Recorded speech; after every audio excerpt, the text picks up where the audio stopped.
조선 궁궐에는 왕조차 마음대로 할 수 없는 엄격한 법도가 존재했습니다.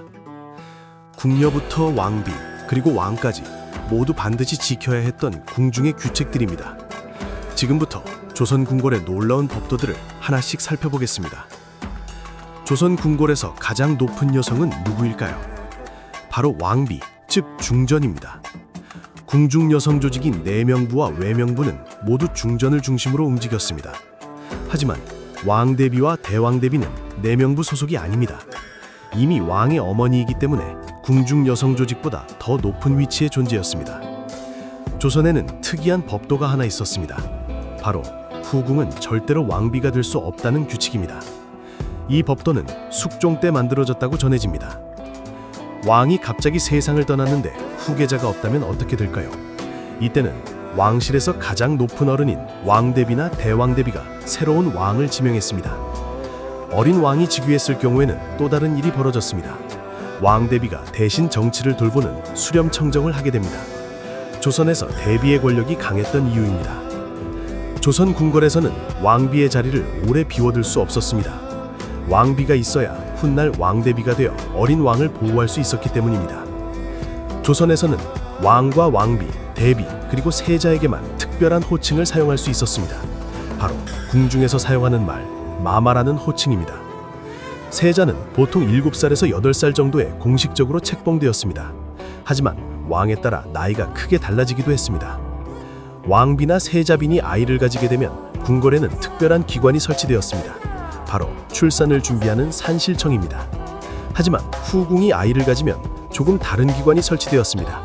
이때는 산실청이 아니라 호산청이 설치되었습니다.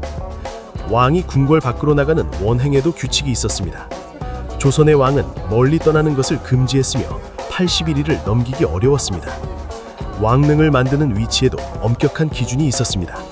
왕릉은 반드시 도성에서 10리 밖, 100리 안에 만들어야 했습니다. 조선 궁궐에서는 왕의 침실에 세간을 거의 두지 않았습니다.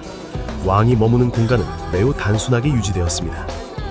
조선 왕실의 여성들이 궁궐에 들어올 때에도 특별한 이름이 있었습니다. 왕비 후보는 비씨, 세자빈 후보는 빈씨, 후궁 후보는 잉씨라고 불렸습니다. 조선시대에는 반지에도 규칙이 있었습니다. 가락지는 결혼한 여성만 착용할 수 있었습니다. 가락지는 단순한 장신구가 아니었습니다. 2개의 반지를 겹친 모양으로 부부가 한 몸이라는 의미를 상징한다고 전해집니다. 궁중에서 착용하는 반지는 계절마다 종류도 달랐습니다. 겨울에는 금, 봄에는 은칠보, 여름에는 옥이나 만호를 사용했습니다. 궁중 여성들의 장신구 중에는 놀이개도 중요한 장식이었습니다. 궁궐에서는 놀이개를 3개 묶은 삼작 형태로 착용하는 것이 원칙이었습니다. 하지만 특별한 놀이개는 오직 왕비만 착용할 수 있었습니다. 바로 큰 진주 3개로 만든 삼천주 놀이개입니다. 궁궐에 들어오는 미혼 여성은 머리 모양도 달랐습니다. 아직 결혼하지 않은 여성은 세앙머리를 해야 했습니다. 궁중에서 귀부인들이 궁궐에 들어올 때에도 정해진 예법이 있었습니다. 의복과 장신구를 정확하게 갖추어야 했습니다. 조선 왕실의 장례에는 특이한 원칙이 하나 있었습니다. 장례 예법에서는 동쪽보다 서쪽이 더 높은 자리로 여겨졌습니다. 그래서 왕릉도 항상 남쪽을 바라보도록 만들어졌습니다. 이는 왕이 백성을 바라본다는 의미로 전해집니다. 조선에서는 무덤 자리도 아주 중요하게 여겼습니다. 한번 무덤을 파낸 자리인 파묘 자리는 다시 사용하는 것을 꺼렸습니다. 왕실에서도 친족에게는 엄격한 규칙이 있었습니다. 왕을 기준으로 8촌 이내의 왕족은 관직에 나갈 수 없었습니다. 세자비는 남편인 세자가 먼저 세상을 떠나도 신분이 사라지지 않았습니다. 평생 세자의 빈으로 예우를 받았습니다. 조선 궁궐에서는 왕비가 세상을 떠나면 3년상을 치른 뒤 새로운 왕비를 맞이하는 것이 일반적인 예법이었습니다. 조선 왕실에서는 왕비의 존재가 매우 중요했습니다. 왕비는 훗날 왕대비가 되어 왕실과 후계자를 지키는 역할을 했습니다.